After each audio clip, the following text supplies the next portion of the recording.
घ्यायची असेल देवाची त्याला संत भेटायला पाहिजे. पण संत कसे? उघडी संत, उघडी परब्रह्म, उघडी परब्रह्म सद्गुरूची मूर्ती आणि पूर्वीची आरती शिष्यांची. हे संत आपणासारखी करती तात्काळ नाही काळ वेळ त्याला लागेल. मला तुम्ही सांगा, आता आज वर्धापन दिन आहे नाही का भगवंताचा, नाही का? शंकर महात्म्याचा वर्धापन दिन किती 8 आहे काय 9 नाही का? 9 वर्ष पूर्ण झाले. मला तुम्ही सांगा, ज्यावेळेस एका गावामध्ये क्रियाळ नावाचा राजा होता आणि त्या राजाचं असं हे होतं तर तो जे व्यक्ती आली ना त्याला इच्छा भोजन देत असायचं. जे मागितलं ते, जे मागल ते इच्छा भोजन क्रियाळने, असं त्यांनी सत्र मांडलं होतं. आणि नारद महर्षी आल्यानंतर आले आणि त्या भगवंताला सांगितलं, म्हटले या गावामध्ये असं काही एक महात्मा आहे म्हणे, तो म्हणे जे मागितलं ते देतो, तुम्ही जे मागाल ती वस्तू देतो म्हणे. असा उदार महात्मा आहे. भगवंताला वाटलं बघू आपण, भगवंताने 11 रूप धारण केलं नाही का? आणि त्याच्या घरामध्ये म्हणजे बंगल्यामध्ये प्रवेश केला राजवाड्यात. आणि केल्यानंतर 12 रुपयाला भिक्षा आले. स्त्रिया सांगून आता आई साहेब आल्या आणि विचारलं, महाराज काय असते आपली?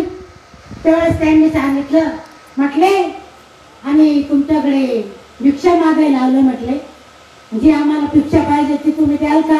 म्हटलं हो, तुम्ही जी मागाल ती देऊ या. म्हटले मध्ये घरात गेले, प्रवेश केला, घरात जाऊन बसले. मागा म्हटले स्वामी काय इच्छा आहे तुमची? तुम्हाला काय पाहिजे?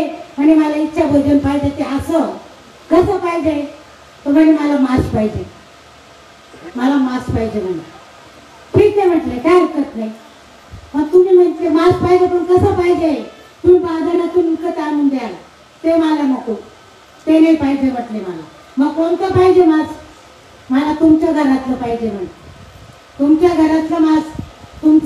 तुम्हाला एक मुलगा आहे ना म्हटले, त्या मुलाचं नाव काय आहे? चिली आवाज नाही का?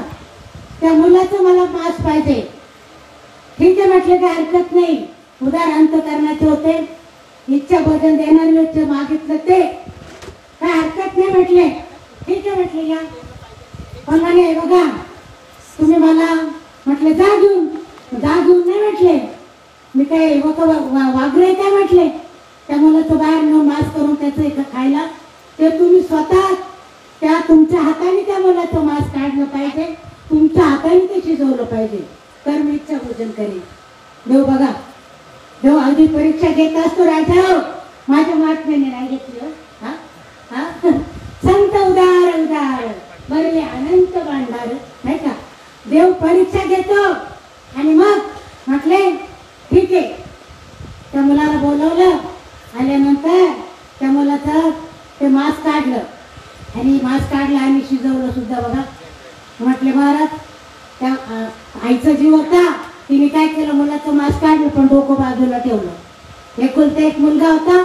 म्हटलं येते आपल्याला शिरकमळ बघण्यासाठी आठवण आली तर मुलाचंच आपल्याला मुख बघायला भेटेल, म्हणून त्या माऊलीने काय केलं, ते शिरकमळ जे होतं ना शिर, ते बाजूला ठेवलं.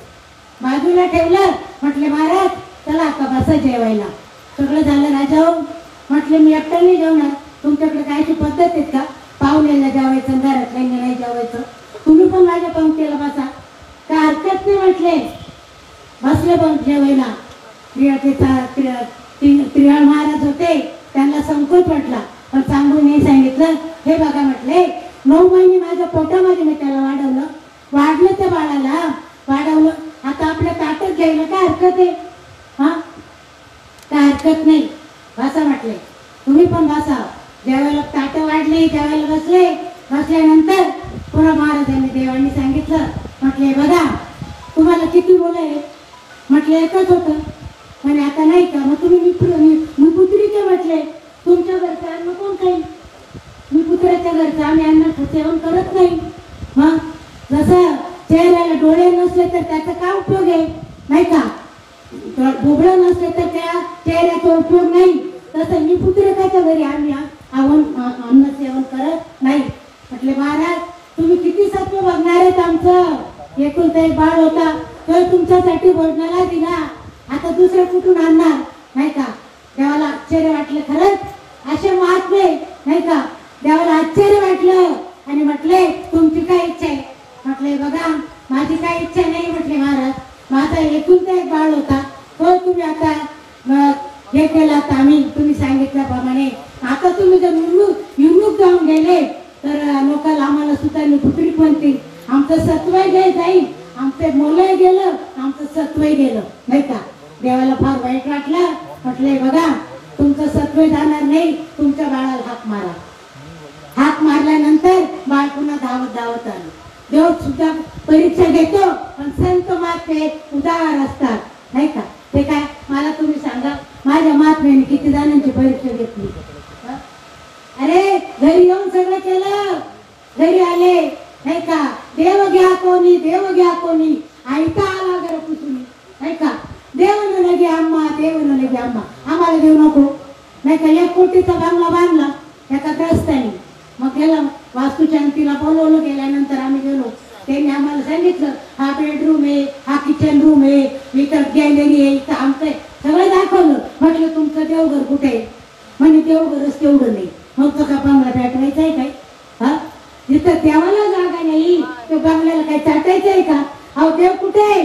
माझ्या महात्म्याने आपल्या जवळ देव दाखवून दिला नाही का. तुकाराम महाराजांनी सांगितलं होतं, तुका म्हणे सांगू किती ह्याच भगवंताच्या मूर्ती. देव कुठे, देव आपल्या जवळ आहे. पण पाहण्याची क्रिया पाहिजे, पाहण्याची क्रिया समजून घ्यायला तसे संत महात्मे भेटले पाहिजे. ते काय करतात, आपणासारखे करते तात्काळ नाही, काळ वेळ तयार लागेल आपल्यासारखे करतात. मला तुम्ही सांगा आता बघा हा मंडप घातला की नाही. हा मंडप इथं घातला, त्याला बांबू जॉईंट केले. बांबू जॉईंट केल्यानंतर त्याला रस्सीने बांधले किंवा दोरीने बांधलं नाही का. बांबू जॉईंट करताना मला तुम्ही सांगा आता तो हा कार्यक्रम झाल्यानंतर हा मंडप आपण काढणार नाही का. काढल्यानंतर 1 दिवस म्हणा, 2 दिवस म्हणा, काही दिवस 7 दिवसाचा असतो. तुम्हाला सांगा तो मंडप काढल्यानंतर ते बांबू खाली काढल्यानंतर ती दोरी जी असती ना, ती दोरी लगेच लांब होती का होती ना. बांबूचा तिचा संघ आला, तिचं त्याचं एक मिलन झालं. 4-8 दिवसामध्ये त्याचा संघ झाल्यानंतर त्या दोरीमध्ये परिवर्तन झालं. काय परिवर्तन झालं तर ती दोरी सुद्धा गोल झाली. म्हणजे बांबूची संगतीला लागली तर त्या दोरीमध्ये परिवर्तन झालं. मला तुम्ही सांगा संतांची संगत लागल्यानंतर परिवर्तन व्हायला पाहिजे का नको, पाहिजे की नको. हा संत काय करतात, मार्ग दाखवतात. किती खटऱ्यात यावे, शुद्ध होऊन जावे नाही का. एक महात्मे फिरत एका गावामध्ये आल्यानंतर आपल्या बाबांसारखे महात्मे होते आणि त्या एका मंदिरात ते राहिले. बरेच दिवस झाले तिथं कार्यक्रम असायचा आणि बरेच दिवस झाले. पण ते त्यांचा असं एक नित्य नेम होता की सकाळी उठल्यानंतर गोरखमुहूर्तावर सकाळी आंघोळीला जायचं लवकर नाही का, सूर्य उदयाच्या आणि त्याप्रमाणे ठरल्याप्रमाणे ते महात्मे रोज नित्य नेमाने आंघोळीसाठी नदीवर जायचे स्नान करायला. बरेच दिवस झाले पण जाण्याचा मार्ग जो होता ना तो कुंभारवाड्यातून होता. कुंभाराची गल्ली आपण म्हणतो किंवा कुंभारवाडा म्हणतो, तिथून जाण्याचा त्यांचा मार्ग होता. आणि जाता जाता ते बघायचे कुंभार दादा रोज भट्टी लावायचे, त्याच्यामध्ये अनेक मडके भाजायचे, तऱ्हेतऱ्हेचे माठ भाजायचे किंवा पंत्या असायच्या किंवा छोटी बोळकी असायची, अनेक प्रकारचे तऱ्हेतऱ्हेचे मडके ते भाजायचे आणि विक्रीसाठी ठेवायचे. बरेच दिवस झाल्यानंतर 1 महिना झाला, 2 महिने झाले आणि मग त्या महात्मेच्या डोक्यात शंका आहे की हे कुंभार दादा म्हटले मडके घडवतात, सगळं करतात आणि त्यांचा माल लगेच जातो, पण या 2 मडके जे होते ना ते 2 महिन्यापासून बाजूला पडले होते, त्याला कोणी हातच लावलं. त्या महात्मेच्या डोक्यात आलं की बाबा म्हटले मी रोज ह्या वाटेने जातो आणि सगळं माल नवीन तयार होतो, तो विकला जातो, पण हे 2 मडके असे बाजूला आहे, याचं कारण काय. त्यांनी त्या कुंभार दादांना प्रश्न विचारला. म्हटले दादा तुम्हाला एक प्रश्न विचारू का. म्हटले हो विचार की. काय विचार, प्रश्न काय तुमचा. म्हटले मी आता 2 महिन्यापासून बघतो तू अनेक मडके भाजले, अनेक प्रकारचे कारागीर आहेस तू, पण हे दोन का बाजूला ठेवले? त्यावेळेस त्या कुंभाराने सांगितलं, म्हटले बाबा याचं कारण असे, म्हटले हे नट टिचले म्हणजे आता कामात नाही. हे म्हणते काय आहे, आता कामाच्या लायकीत राहिले नाही. आता ते महात्मे होते, महान महात्मे होते ते म्हटले मग तुझ्या कामात नेऊन मला देतो का? नाहीतर तू असं बाजूला ठेवले त्यांना, त्यांचा काय उपयोगच नाही म्हणतो, मग तुम्हाला देतो का? तो उभा म्हटलं घेऊन जा ना, नेते असे पडले ते, त्यांना कोण विचारते? म्हटले दे मला. आता ते संत महात्मे होते, त्यांनी ते माठ घेतला. घेतल्यानंतर गंगेवर गेले. तो माठ चांगला धुतला, त्याला अशी रशी बांधली आणि तो आपल्या महादेवाची पिंड होती ना त्याच्यावर माठ तो लावला. त्याच्यातून तो अभिषेक चालू झाला ना, ओम नमः शिवाय, ओम नमः शिवाय, ओम नमः शिवाय, ओम नमः शिवाय. अभिषेक तयार झाला. संत महात्मे काय करीत नाही? मला सांग, काय करीत नाही संत महात्मे? सावे त्याच्या वंशाकडे पाण्यातला मासा झोप घेतो कैसा, गावे त्याच्या वंशा तेव्हा कळे. राजा संतांच्या ताब्यात गेल्याशिवाय, संतांची संगत लागल्याशिवाय आपल्याला तो देव कळणार नाही. आपल्या जवळ देव आहे, पण देव टाकण्याची क्रिया मात्र संतांजवळ आहे. संत ऐसे संत जगी क्रिया करून दावती आणली. ते काय करत नाही, सगळं काय करतात, फक्त त्यांचा तावडीच सापडायला पाहिजे. आपण खूप भाग्याचे, खूप भाग्याचे असे संत महात्मे भेटले. त्यांनी काय केलं, काय केलं नाही ते विचारा मला. माझ्या महात्म्याने काय नाही केलं, काय नाही केलं. सेवी तो आरस वाटी तो आणि का या रे भाऊ नका रान घरी. त्यांनी जो रस सेवन केला ना तोच आपल्याला पाजला. आता मी नेहमी सांगते बघा, ऐकले असेल रसाचे प्रकार किती भरपूर आहे ना. रसाचे प्रकार भरपूर आहे. आंब्याचा रस आहे, उसाचा रस आहे, लिंबाचा रस आहे, सगळे रस आहे. पण महात्म्याने कोणता रस पाजला? ब्रह्मरस घेई काढा तेने पिढा वारेल पक्के नाम उठवपाचे आणि तिनं सेवी काही वाचे. मग काय वाचायचं, काय सेवायचे? अरे अनादि काळाचं जे तत्व आहे ते नाम पैरावरे गरीबनी अति अनावे तरी संता बजावे सर्वस्वेसी. त्या संताला बघायचं म्हणजे काय करायचं, म्हणजे काय करायचं? मला वाटतं 15 अध्यायामध्ये पहिली तो आहे नाही का, पहिली बोल 15 अध्यायामधली आता हृदय आपले पावपाळून या भले वरी बसे पावले सद्गुरूंची. पावले म्हणजे काय? पावले म्हणजे काय? नाम. आता तुकाराम महाराज सांगतात, संत चरण रजो लागत सहज वाचनेचे बीज जळून जाय मग राम नामे उपजे आवडी आणि सुख बरोबरी. कंठी प्रेम गाठे नैनी नीर लोटे हृदय प्रगटे राग रूप. संताचं चरण सांगितलं. आम्ही संतांचे पाय घेऊन ना त्यांच्या पायाला कातडच दिले नाही. संतांचं चरण म्हणजे काय ते आधी समजलं पाहिजे ना. चरण म्हणजे नाम नाही का. संत चरण रज म्हणजे ते नाम, ते आपल्या हृदयामध्ये साठवायला सांगितलं. आम्ही नाही ते साठवतो ना, जे नाही साठवायचं तेच साठवतो. माझ्या महात्म्यांनी परमार्थ कसा सांगितला? रीतीचा सांगितला. रीतीचा प्रत्येक गोष्टीला रीती. तुम्ही आम्ही इथं आलो रीतीने आलो की नाही? रीतीने आलो. कोणाचा मार्ग कसा, कोणाचा मार्ग कसा. आता आम्ही गोठून इथं आलो. मार्ग आले के, मार्ग आले के येण्याचे, पण सुलभ मार्ग.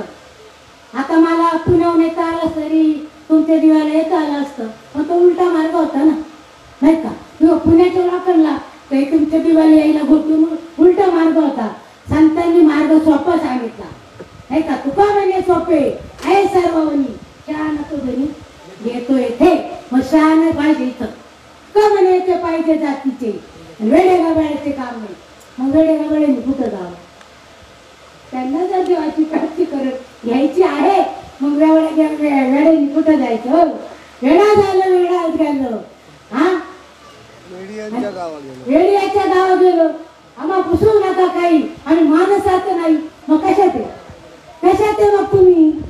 हा अरे त्या महात्म्याची कृपा आहे, किती कृपा आहे. हे उपकार सांगू मी काय. बाप न करी ऐसे माये त्यांनी त्यांच्या ठेवले पाय म्हणून दिले अभय अक्षदांगा. म्हणून आम्ही देशात ते इथं येण्याचं कारण काय? संतांची कृपा नाही का. नाही तर मला कोण इथं ओळखतो? त्या घरी गेला असतो तरी कोण ओळखलं नसतं ना. पण त्या महात्म्याची कृपा, किती कृपा आहे. अरे लय कृपा आहे त्या महात्म्याची. माझ्या महात्म्याने परमार्थ असा केला राजा हो, त्यांचा विचार केला ना, त्यांच्यावर लय फिरले मी, लय फिरले. त्यांनी परमार्थ असा केला ना, जशी ती त्या त्याच्याकडे नाही. आपल्यासाठी लय सोपा केला, लय सोपा. आपल्याला यायचं असलं तर आपण 5-5 मिनिटाला फोनवर कॉन्टॅक्ट करतो. आम्ही इथं आलो, आम्ही कल्याणला आलो, आम्ही दिवेला आलो, आता इथं कसं यायचं, लगेच आमच्यासाठी गाडी तयार. माझ्या महात्म्याने 10 किलोमीटर पायी जाऊन प्रवास केला राजा हो. 10 किलोमीटर पायी चालायचे. तेव्हा काही गाड्या घोड्या कोणाकडे नव्हत्या. हा, आमच्या यांना विचारा, माझे तुकाराम भाऊ इथं बसले, अनिल भाऊ आपले अनिल कामणी, महात्म्याच्या कृपेने पहाटे 5ला तिथं बसायचं, 12:30ला ती शिवाजीनगरला जायची. त्यावेळेस आता तरी विसरली त्या बाटली, 2 ऊन पडल्या आज.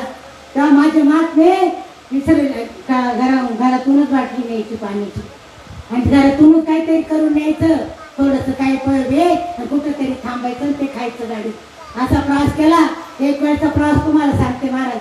त्यावेळेस आम्ही चौगुले महाराजांचं लग्न होतं सासुऱ्याला आम्ही गेलो लग्नाला गेल्यानंतर सगळे आता तिकडे आपले सगळे साधक लोक होते ना, सगळे साधक लोक. आता दोन्ही बाबांनी होते ना, आमच्यावरती तळेगावचे मामा होते. आम्ही 4 जण गेलो. आता बाकीच्यांना काय आपला विषय माहीतच नव्हता हो, विषय माहीत नव्हता ना. तो ब्राह्मण तो होता ना, त्यांना तिकडे देव मारतो. तो ब्राह्मण तो पळाला ना, आता 14 चालू झालं नाही का, 2024 अजून त्या ब्राह्मणाचं काही पत्ता लागला नाही. मग तो कुठे त्यालाच माहित. हा, अजून तो का आला नाही, त्याला माहितच नव्हतं हे काय. त्याला वाटलं बाबा आले, म्हणजे लोक काय घुमायला लागले म्हणून, काय कळतच नाही म्हणे. अरे हे काय चाललंय म्हणे. तो काही लग्न लावायला आलं नाही. चौगुले भाऊचं ते लग्न बाबांनी लावलं, दोन्ही बाबांनीच मंगलाष्टक धरले आणि ते शिवमताईचं लग्न लावलं. मी त्याला चौगुले महाराजांना कधी भेटले. अरे, आणि तिथं गेल्यानंतर राजा हो, माझ्या महात्म्याला आम्ही तिथे एका स्कूलमध्ये गेलो. उतरल्यानंतर तिथं दुपारची वेळ होती. ताईंनी ज्या वेळेला वाढलं ती संगती पाहिजे, संगतीशिवाय पंगतीचा लाभ होत नाही. आधी त्याचं वर्म जाणलं पाहिजे, वर्माशिवाय नाही कळणार हे नेमकं काय चाललंय. आता काही ना आमच्या इथं येतं नाही. आता आमच्या तिथं काही लोक घरी येतात बरे, त्यावेळेस मी यायचे. आपले डोंगरगावचे दादा, आपल्या प्रभाताई बाबा होते त्यावेळेस तुम्ही लोक सगळे यायचे. तुमच्या अवस्था व्हायच्या, अवस्था झाल्यानंतर तुम्ही आल्यानंतर लोक आमच्याकडे यायचे. म्हणजे बाबांना काय समजतो, आम्हाला काही सांगत नाही, तुम्ही शाळेला जाऊ. अरे म्हटलं तुम्ही या ना, आमच्यात या म्हणजे कळेल ना. नुसतं वर सांगून उपयोग काय, तुम्ही त्याच्यात घुसलं पाहिजे ना. आम्ही ज्यावेळेस लहान होतो त्यावेळेस ना तो फिरता पिक्चर यायचा बरं का, असं तो असा डबा असायचा. हा, त्याला असं तरी पुढं झाकण असायचं, हो असं गोल झाकण, आणि लहान होतो आम्ही. हा, आणि ते असं फिरवायचं, 4 आण्याचं असायचं त्यावेळेस. त्यावेळेस आमचं त्याच्यात तोंड घालायचं ते डब्यामध्ये. मग तो असं फिरवायचा. मग तो मुंबईकर राजमाल देखो नाही का, ते सगळं ते काय बूट काय असेल तुमच्या तिकडं ते सगळं त्याचं दाखवायचा. आता ते बाकीचे आमच्या लहान पुढं असेल तेव्हा आम्ही अरे तू डोकं घाल ना त्याचं, तू ज्याच्यात डोकं घातल्याशिवाय कळल का आम्हाला. बाबा काय करतो, 4 वेळेस डोकं घाल ना, डोकं घातल्यावर कळत. जोपर्यंत डोकं घालीत नाही ना तोपर्यंत विषय काढणार कळत. डोकं घातल्याशिवाय विषय काढणार नाही राजो, म्हणून डोकं घालायचं. पण डोकं जिथं नाही तिथं घालतो आपण. डोकं कुठं घालतो, जिथं घालायचं ना तिथं घालतो. आमच्या तिकडं कार्यक्रम असल्या डोकं लावत नाही, भांडण झाला डोकं लावतो लोक.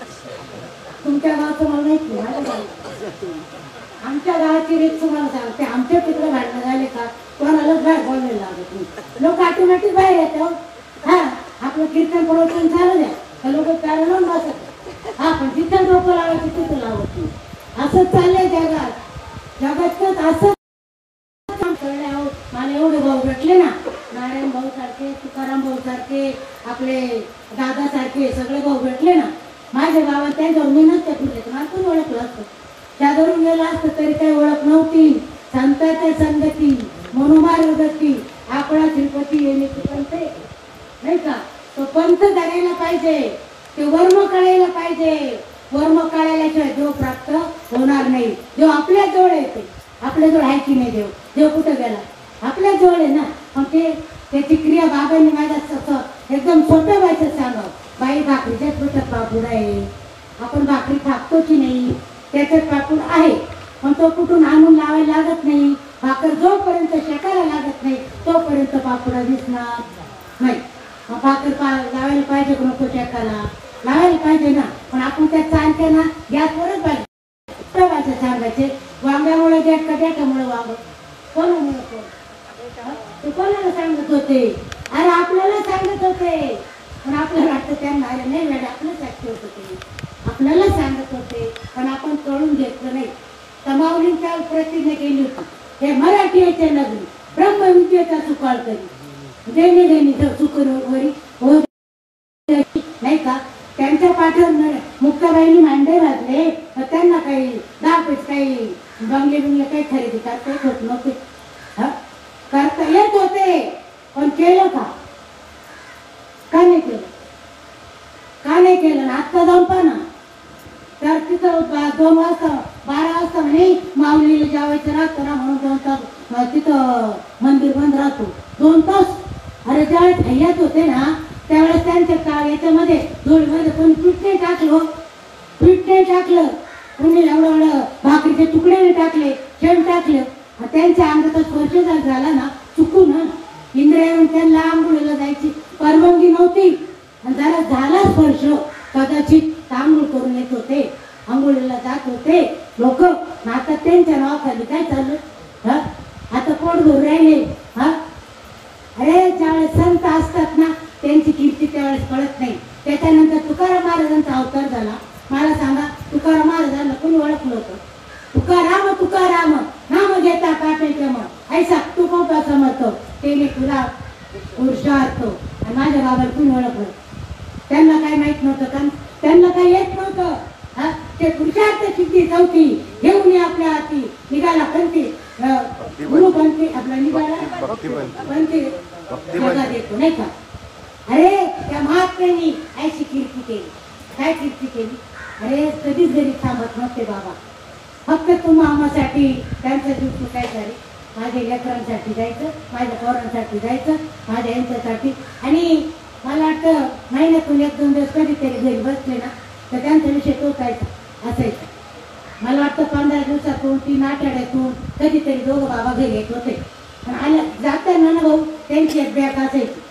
तुकाराम भावला यांना माहिती, नागिन भावला यांना सगळ्यांना माहिती. एक बॅग असायची, त्याच्यामध्ये काय असायचं?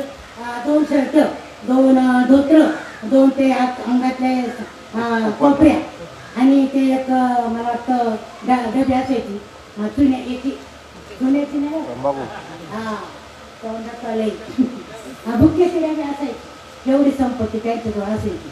महिनाभर जाऊ का 1.5 महिना जाऊ येताना तेवढंच, एवढं परत घरी येताना तेवढंच असायचं बरं का. आता आम्ही जर पुढे गेलो ना मी माझं सांगतो बरं का, मला गाडी करूनच यावं लागतं.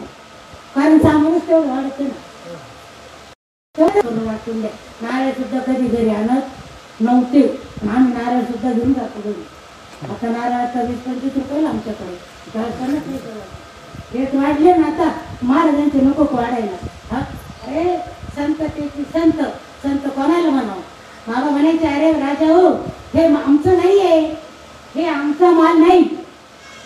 धन्यात नाही का तुम्हाला परत प्रमाण आहे ना, कोणी नाही वाढणार धन्याचा आम्हाला. मी तो आम्हाला वाढ आहे, हे आमचं नाही, हे पेरूबाबांचं बंडोबाबांचं आहे. आम्ही फक्त निरोप सांगतोय, आमचं काही नाही आहे. आणि तुम्ही आम्ही जे सांगतो ना आम्ही तुमच्यावर काय उपकार करत? तुम्ही माझ्या पुढं तुमच्या माझे उपकार करताय काय? तुम्ही माझ्या पुढं बसले, तुम्ही काय माझे उपकार करताय काय? तुम्ही उपकार करत नाही, पण तुम्ही खूप बाकीचे. तुम्ही जर माझ्या पुढं बसले नसते तर हा विषय काय विचारायला सांगितलं असतं काय? तुम्ही समजून घेतलं. परमार्थ फार सोपा आहे पण करील त्याला. तुका म्हणे सोपं आहे सर्व नाही का. छान पाहिजे तिथं. इकडं असंही म्हणतात परत भाऊ अवघड आहे संत बेटी परी जगजटी करू नका. ऐकावं कोणाचं? ऐकायचं कोणाचं? आता असंच चाललंय. कोण काय सांगतं, कोण काय सांगतं, कोण काय सांगतं. नेमकं ऐकावं कोणाचं? बाबा सांगायचे फक्त एकच करा, करू नका काही. संत संग धरा. जाऊ दे मार्ग जाऊन गेले आधी दयानिधी संत तेने ते पंचे चालू जाता न पडे गुंता करते काही गुंता त्यांनी सोडवलाय. आता गुंता सोडवायची गरज नाही. आता गुंतागुंती चालली.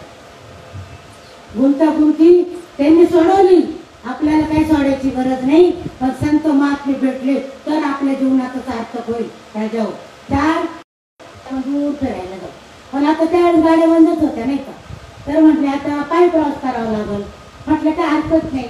पण आता आपण जाताना काय करायचं आपल्या बरोबर जी सामुग्री आपल्या जवळचे हत्यारे म्हणजे आपल्या जवळ व्यवसायाचं ते घेऊन जायचं आणि जाताना शिदोरी बरोबर घेऊन जायची. कुठंतरी थांबायचं आणि त्यावेळेस काय म्हणजे हत्यार जवळ बंदच होते नाही का. त्यांनी असा विचार केला निघाले फिरायला. प्रत्येकाने आपलं सामुग्री आपला हत्यार बरोबर घेतला आणि चालल्यानंतर चालले बराच लांब गेल्यानंतर रात्र झाली. त्यांनी विचार केला बरोबर ज्या दिवशी निघाले होते घरूनच काही भाजी भाकरी करून आणली ती खाल्ली पाणी बिणी घेतलं आणि आरामाला पडले एका झाडाखाली. पडल्यानंतर थोडा डोळा लागला. पण त्यातला एक सुतार जो होता ना त्याला जाग आली. थोडा डोळा लागला त्याला काही झोप येईना आणि त्याला जाग आली. जाग आल्यानंतर तो उठल्यानंतर इकडे तिकडे शोधाशोध केली. तर असं जंगल होतं झाडाखाली झोपलेला आणि त्या झाडाखाली त्याला एक ठोकळा लाकडाचा सापडल्यानंतर त्याने तो ठोकळा घेतल्यानंतर बघितलं ठोकळा चांगला मोठा. त्याने विचार केला अरे हा ठोकळा लाकडाचा आहे म्हटला. पण याला जर आपल्या सामान काढलं हात्यार सगळं काय चढणी बिडणी काय असं सर्वत दुरवत त्याचं काय हात्यार त्याने ते काढलं. त्या ठोकळ्याला असं काही चालून सुलून असं काही हे केलं. त्याच्यातून एक बाहुलीचं रूपांतर काढलं. बाहुली तयार केली. एक सुंदर अशी बाहुली त्या झाकडात नोट केलं आणि त्या बाहुलीला त्यांनी ती साडी थोडी व्यवस्थित घातल्यानंतर ते शिवलं चावलं आणि त्यांनी त्याचं काम झाल्यानंतर ती बाहुली ठेवून दिली. ठेवल्यानंतर तो झोपला पडला. त्याच्यानंतर मग तो कासार उठला. त्याने बघितलं अरे किती सुंदर बाहुली नाही का. तिला कपडे पण आहे पण तिला अलंकार घातले तर नाही का. त्याच्याजवळ सगळे अलंकार होते. त्या कासाराकडे बांगड्या होत्या कानातले होते सगळे काय त्याला शोपींचं सगळं सामान त्याच्याकडे होतं. त्यांनी सगळं त्या बाहुलीला घातल्यानंतर ती बाहुली एकदम सुंदर दिसायला लागली. असं करता जवळजवळ 4:30 झाले. मग ब्राह्मण उठला ब्रह्ममुहूर्तावर उठल्यानंतर त्यांनी पाहिलं अरे बाहुली किती सुंदर आहे. तिला दागिने कपडे बिपडे किती सुंदर घातले. आणि जर चैतन्य म्हणजे ही जर बोलायला चालायला लागली तरी किती छान होईल. मग त्यांनी त्याच्यात 55 काढले. त्याच्याजवळ होते ते 55 काढले. त्याचे रूपांतर झालं. त्या बाहुलीचं सुंदर असं मुलीमध्ये रूपांतर झालं. आणि झाल्यानंतर मग सकाळचे 6 वाजले. 6 वाजल्यानंतर हे सगळे उठल्यानंतर त्यांनी पाहिल्यानंतर त्यांनी सगळे आश्चर्यचकित झाले. म्हटले अरे आपण तर फकरच केला होता सुतार म्हणतो आणि तो शिल्पी म्हणतो मी तर फक्त साडी तोडून घातली. कासार म्हणतो मी तर फक्त ते अलंकार घातले आणि चालाय बोलायला लागली. म्हटले किती सुंदर झाली. त्यांच्यात भांडणं सुरू झाली. असे सुरू झाले.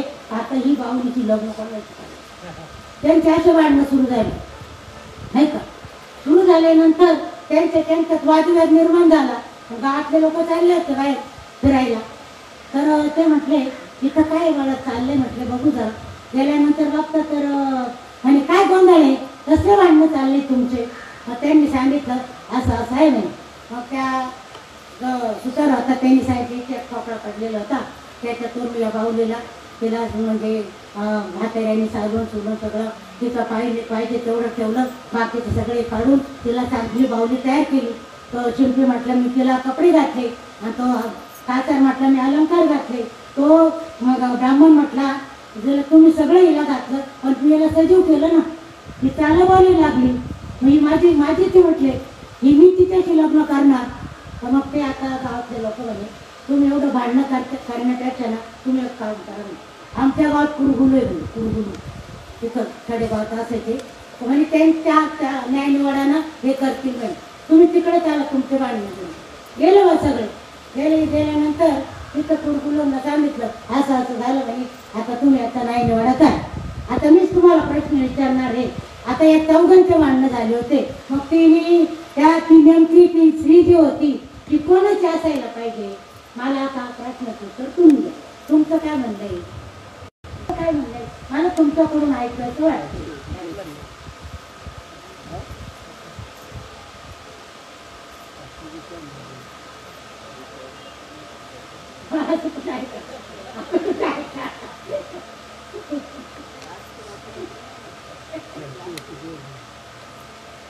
काय म्हणताय? बोला की. त्या न्याय निवाड्याच्या कुरकुलेकडे गेल्यानंतर मला तुम्ही सांगा, आता आपण मुला मुलींचे लग्न ठरवतो नाही का? थोडं बाजूला येऊन सांगते. मुला मुलींचे आपण म्हटले, तुम्ही जरी ती बावली याच्यातून काढली लाकडातून, यांनी जरी तिला कपडे घातले आणि यांनी जरी तिला सजू केलं, पण यांनी अलंकार घातले. अलंकार घातल्याला महत्व आहे ना. नवऱ्याने अलंकार घातला दागिन्याचा, मग ते नवऱ्याची बायको झाली. याने किती 10 तोळ्याची त्या होता, याने सोनार आणि गंठण करो 20 तोळ्याची करू, तर त्याचा बिझनेस कोण दिलतो? पण अलंकार घडविला त्याने, पण घातलं करून. मग ती बावली जी होती ना, तर ती म्हटलं का असायला पाहिजे ती स्त्री, त्याने अलंकार घातले ना तिच्या गळ्यात, मग ती त्याची झाली नाही का? माझं चुकतंय का? चुकत का असेल तर सांग. मी कारण तुमच्या लक्षाला आहे आणि मला काय एवढं जास्त म्हणजे येईल. चुकत असेल तर सांगायला हरकत नाही. तर मला सांगा, मग महात्मे काय करतात? ते चुकत असेल ते बरोबर करून देतात नाही का? माझ्या महात्म्याने तेच केलं. राजा हाडाचा काळा करून परमार्थ केला आणि लय सोप्या वाचत सांगितला. लय सोप्यात अशी तर आईची जर आल्या ना, त्यांच्या वाचत सांगावं. लहान बाळ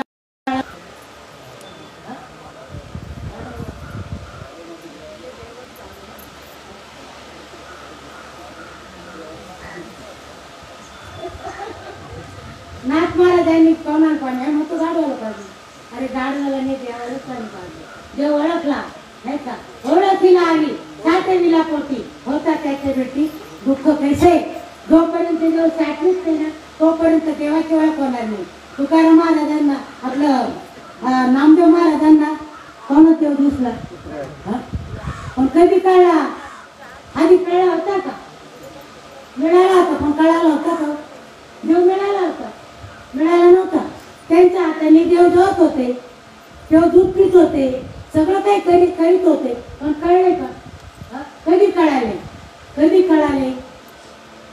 जोपर्यंत गुरुची प्राप्ती होत नाही, गुरुची जोपर्यंत आपल्याला प्राप्ती होत नाही, जोपर्यंत गुरु भेटत नाही, तोपर्यंत देव कळणार नाही. पण त्या जेवत होते, सगळं काही करीत होते, पण ज्या वेळेस पंढरपूरला संत संमेलन भरलं नाही का, सगळे ते ऋषी आले, महात्मे आले तिथं नाही का, संत संगत आले, सगळे संत तुकाराम महाराज आले, ज्ञानेश्वर माऊली आल्या नाही का, सगळे संत मंडळी तिथं आले आणि गोरोबा काकांच्या तिथं सगळं काय भरलं? संत संमेलन. आणि त्यावेळेस आपलं नामदेव महाराजांना तिथं आणल्यानंतर आपलं मुक्ताबाईंनी परीक्षा घेतली, सगळ्यांची परीक्षा घेतली.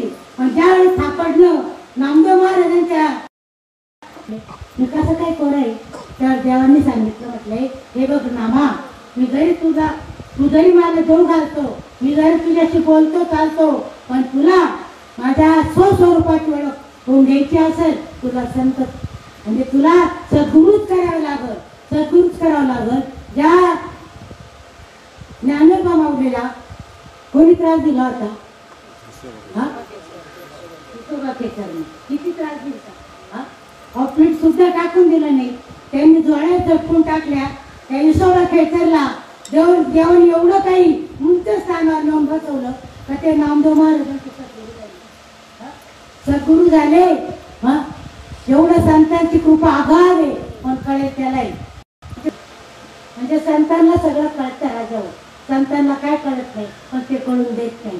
त्यावेळेस आमचे बाबा हॉस्पिटलला ऍडमिट होते आणि मोठे बाबांचा अनुभव मी तुम्हाला सांगते. प्रवचन कीर्तन दृष्टांत सत्यांत सर्व सांगतात, बाबांचे अनुभव काय? दोन्ही बाबांनी परमार्थ कसा केला, त्यांचं प्रेम काय होतं, ते तुम्हाला मी थोडक्यात बाबांनी सांगणार आहे. त्यावेळेस बाबा आमच्या श्रद्धा हॉस्पिटलला ऍडमिट होते आणि ऍडमिट होते आणि मोठे बाबा पिंपळगावचे तिथं कार्यक्रम होता. एक आपले घरचे डॉक्टर होते आणि ते बाबांना मोठे बाबांना घेऊन गेले.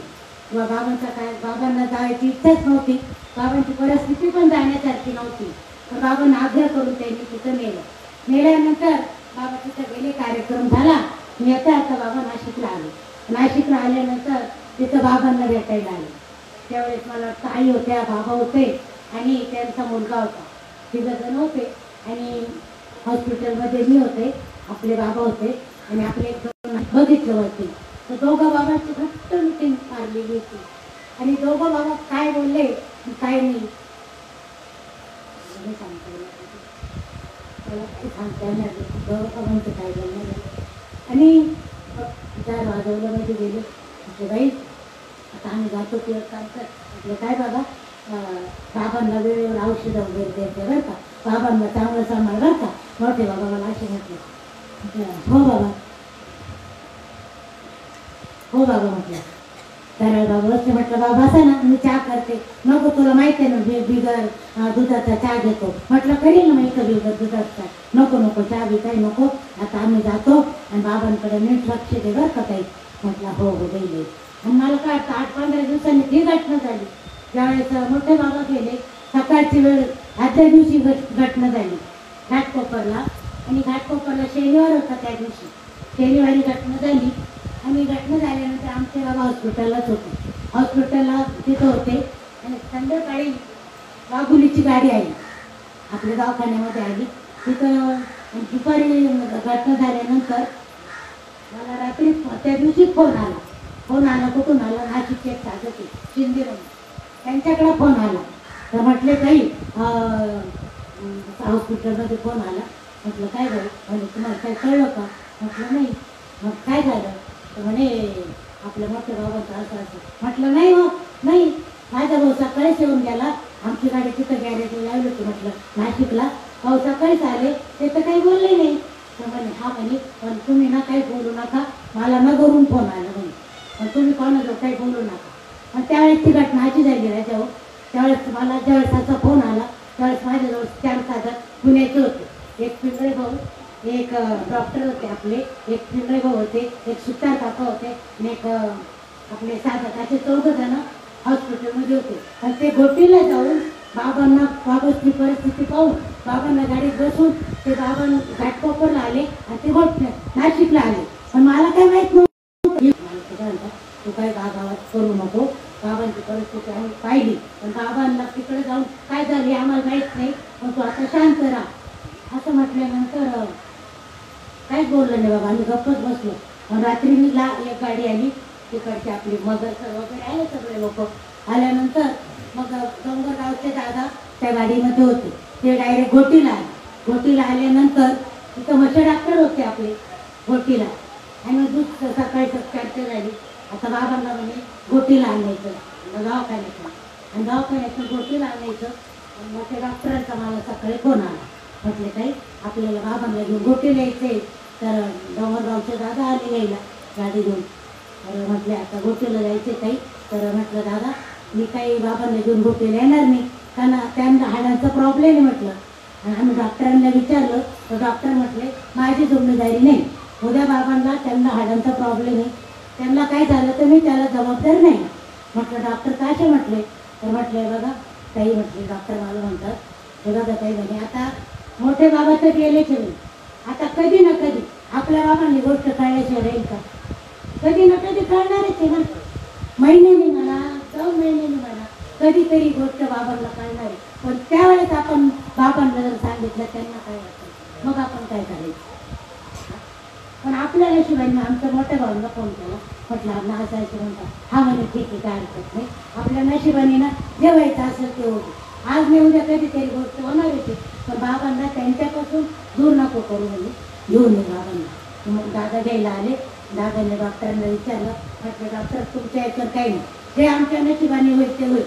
डोंगरगावच्या दादाने परवानगी घेतली. मग आम्ही बाबांना घेऊन इकडं आलो गोष्टीला. तर बाबा हो राजा हो, त्या महात्म्यांचं प्रेम किती होतं आणि किती नव्हतं, किती ते एकमेकासाठी काय होते. फक्त दिसायला 2 होते हो, फक्त दिसायला दोन होते, पण तसं त्यांचे सगळे एकच होतं. मला सांगा, मोठे बाबा गेल्यानंतर आमचे बाबा किती दिवस होते?